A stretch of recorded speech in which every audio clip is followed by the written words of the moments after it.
Hello friends, नमस्कार। मैं प्रियंका स्वागत करती हूँ आप सभी का आपके अपने चैनल टारगेट टीचर जॉब और target UP TET C TET app में।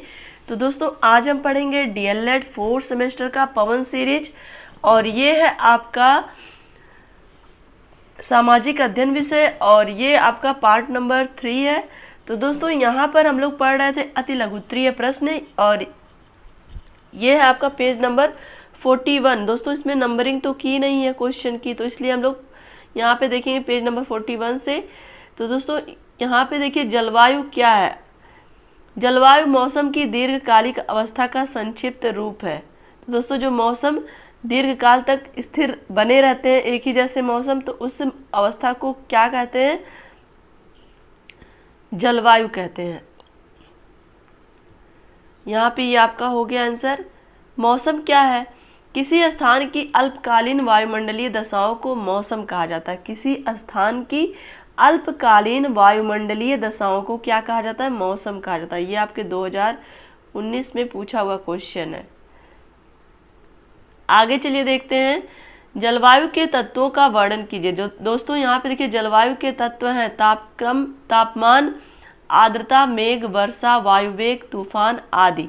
तो ये जलवायु के तत्व हैं। नेक्स्ट क्वेश्चन है, मौसम के तत्वों का वर्णन कीजिए। मौसम के तत्व हैं पवने, वायु दाब, सौर विकिरण, वायु का तापमान आदि। नेक्स्ट क्वेश्चन है, क्षेत्रफल की दृष्टि से भारत का विश्व में कौन सा स्थान है? तो दोस्तों, क्षेत्रफल की दृष्टि से विश्व में भारत का 7वां स्थान है। नेक्स्ट क्वेश्चन है, मैकमोहन रेखा क्या है? भारत और चीन के बीच हिमालय की दुर्गम श्रेणियों से होकर जाने वाली यानी कि गुजरने वाली सीमा रेखा को ही मैकमोहन रेखा कहते हैं। तो दोस्तों, जो भारत और चीन के बीच जो सीमा रेखा जो रेखा बनाती है उसको क्या कहते हैं? मैकमोहन रेखा। और यहाँ पे देखिए नेक्स्ट क्वेश्चन है, भारतीय धरातल का स्वरूप कैसा? तो दोस्तों, भारत के धरातल में बहुत अधिक भिन्नता पाई जाती है। यहाँ पर ऊंचे पर्वत, गहरी घाटियां, बड़े बड़े मैदान, चौड़े पठार तथा अनेक द्वीप भी हैं।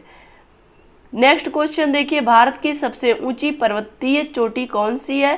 तो दोस्तों, भारत की नहीं संसार की सबसे ऊंची चोटी एवरेस्ट शिखर, जिसकी ऊंचाई 8,848 मीटर, जो कि नेपाल हिमालय में स्थित है।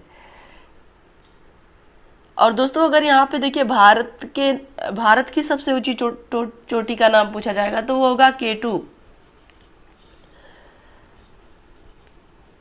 और यहाँ पे नेक्स्ट क्वेश्चन है, देखिए दून घाटी कहाँ है? तो दोस्तों, लघु हिमालय और शिवालिक श्रेणी के बीच कई विस्तृत घाटियाँ हैं, जिसमें एक दून घाटी प्रसिद्ध घाटी है। दोस्तों, जैसे कि आपका देहरादून, तो दून नाम से बहुत सारे यहाँ पे जगह हैं।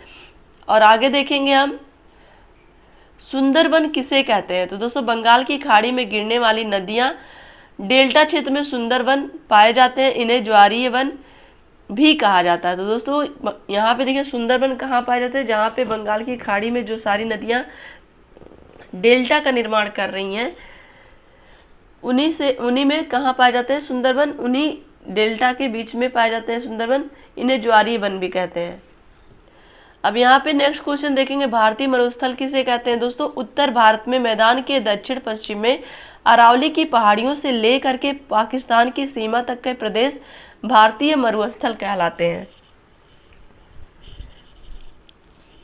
दोस्तों, आवाज़ थोड़ी चेंज हो गई है, जुकाम हो गया है।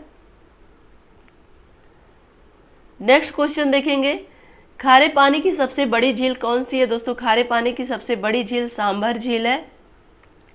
भारत में गरीबी रेखा से नीचे जीवन यापन करने वाली जनसंख्या कितने प्रतिशत है? दोस्तों, ऐसी जनसंख्या 40%। भारत किस गोलार्ध में स्थित है? दोस्तों, भारत उत्तरी पूर्वी गोलार्ध में स्थित है। इसको मैंने आपको बताया था किस तरह से। आगे चलिए देखते हैं। दोस्तों, आपको पता है कि इस चैनल के माध्यम से हिंदी, सामाजिक अध्ययन और शांति शिक्षा एवं सतत विकास की नोट्स बना के पढ़ाया गया है। अगर आप चैनल पे नए हैं तो आपके लिए लिंक डिस्क्रिप्शन में, आप जाके पूरी डिटेल वीडियो देखिए, जिससे कि आपका पूरा सिलेबस अच्छे से कवर हो जाए। और यहाँ पर देखिए नेक्स्ट क्वेश्चन है, भारत की अक्षांशीय स्थिति क्या है? तो दोस्तों यह उत्तर में 8 डिग्री 4 मिनट उत्तरी अक्षांश से 37 डिग्री 6 मिनट उत्तरी अक्षांश तथा 68 डिग्री 7 मिनट पूर्वी देशांतर से 97 डिग्री 25 मिनट पूर्वी देशांतर तक फैला हुआ है।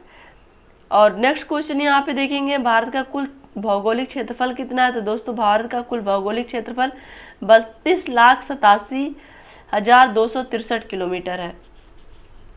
नेक्स्ट क्वेश्चन हम देखेंगे, भारत के विशाल मैदान के जनजीवन को समझाइए।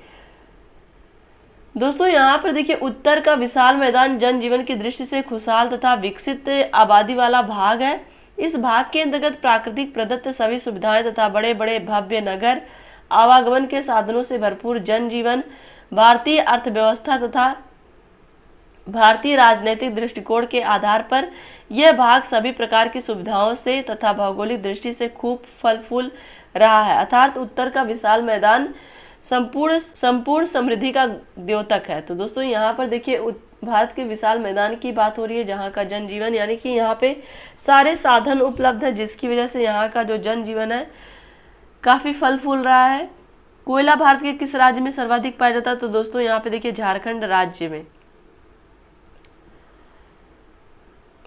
डिगबोई तेल क्षेत्र किस राज्य में है? तो ये आपका असम में है। असम का डिगबोई तेल शोधक कारखाना काफी पुराना है। यहाँ पे देखिए, परमाणु शक्ति का महत्वपूर्ण केंद्र कहाँ स्थित है? तो दोस्तों ये तारापुर में, जो कि महाराष्ट्र में है। कलपक्कम में कहाँ स्थापित है परमाणु ऊर्जा केंद्र? यहाँ पे देखिए, यहाँ पे होना चाहिए कलपक्कम में क्या स्थापित है? तो यह है परमाणु ऊर्जा केंद्र। कोटा रावत भाटा परमाणु शक्ति केंद्र किस राज्य में है? तो राजस्थान में है। कोटा आपने राजस्थान सुना ही है। विश्व का प्रथम सौर बिजली घर भारत के किस नगर में स्थापित है? तो दोस्तों ये है मुंबई में। और बॉम्बे हाई क्या है? तो तेल खनिज क्षेत्र है। तारापुर परमाणु ऊर्जा केंद्र किस राज्य में है? तो देखिए आगे आ भी गया, महाराष्ट्र राज्य में है। अंकलेश्वर क्यों प्रसिद्ध है? तो खनिज तेल के लिए प्रसिद्ध है। और झरिया क्यों प्रसिद्ध है? तो कोयले के लिए प्रसिद्ध है। रानीगंज कोयले क्षेत्र स्थित है, तो ये पश्चिम बंगाल में है रानीगंज। तांबा उत्पादन की दृष्टि से कौन सा राज्य प्रथम स्थान पर है? तो दोस्तों तांबा उत्पादन की दृष्टि से प्रथम राज्य है झारखंड। दोस्तों इस क्वेश्चन में मुझे डाउट लग रहा है, एक बार आप लोग भी चेक कर लीजिएगा। तांबा में प्रथम राज्य